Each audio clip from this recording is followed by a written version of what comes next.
In this section, we'll be considering the appropriate metabolic targets for older people with diabetes.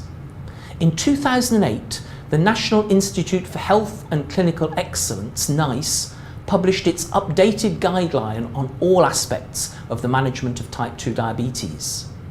This was republished with an updated section on glucose-lowering agents in 2009 as Clinical Guideline CG87. This guideline gives recommendations for metabolic targets for type 2 diabetes based on up-to-date evidence from research. NICE recommends that the metabolic target for glucose control should be an HbA1c of 48 in the new IFCC units, which is 6.5% in people who are newly diagnosed with type 2 diabetes and are being managed on diet or 1 or 2 glucose-lowering agents. When a person has lived with type 2 diabetes for a number of years and is on 2 oral agents, a third agent should not be introduced unless the HbA1c rises to 58 or above in IFCC units, which is 7.5%.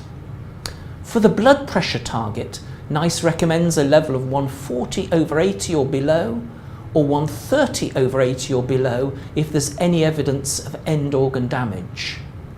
For primary prevention lipid targets, NICE recommends that virtually all people with type 2 diabetes should be on simvastatin 40 mg once daily, and that those at very high risk, defined as those with a strong family history of cardiovascular disease and or microalbuminuria, should have a target of a total cholesterol of 4 millimoles per litre or less and an LDL cholesterol of 2 millimoles per litre or less. This 4 and 2 should also be the lipid metabolic target for anyone with type 2 diabetes for secondary prevention, that is, someone who's already had a cardiovascular event.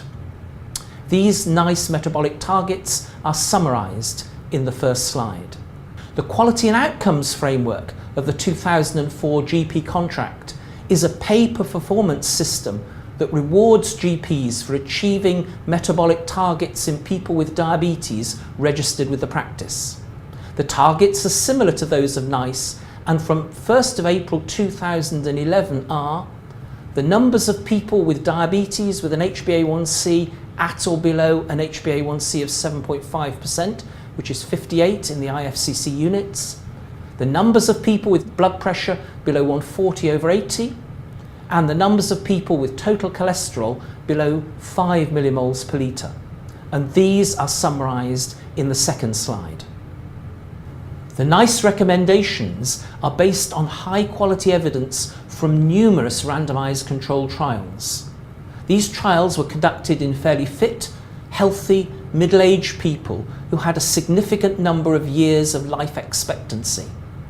There's very little evidence for appropriate metabolic targets in anyone over the age of 78, and virtually no evidence in older people with any degree of frailty, mobility problems, or cognitive impairment, who were actually excluded from the major trials. In a study of community living older people with diabetes in Wales, around a third of people aged 75 and above were fairly fit and healthy, but 2/3 of them had significant comorbidities and or mobility problems and or cognitive impairment. This was published as the All Wales Research into the Elderly Diabetes Study, the AWARE study, by Professor Sinclair and Dr. Bayer in 1998. Hypotension, hypoglycemia, and statin-induced myalgia can all result in an increased risk of falls, hospitalisation, and death. And these are the main problems that can be associated with trying to achieve tight metabolic targets in older people. Given the lack of evidence, we need pragmatic targets. And here are my suggestions. If the person who is 75 years or over is fairly fit and healthy, discuss with them the aim of keeping to the NICE and QOF metabolic targets for glucose, blood pressure and lipids, if these can be achieved without significant risk. If the person is 75 years and over and has significant comorbidities and or mobility problems and or cognitive impairment, discuss with them modifying their metabolic targets and diabetes management to ensure that there's virtually no risk of them developing hypoglycemia or hypotension, and they may need to be excluded from the QOF on these grounds.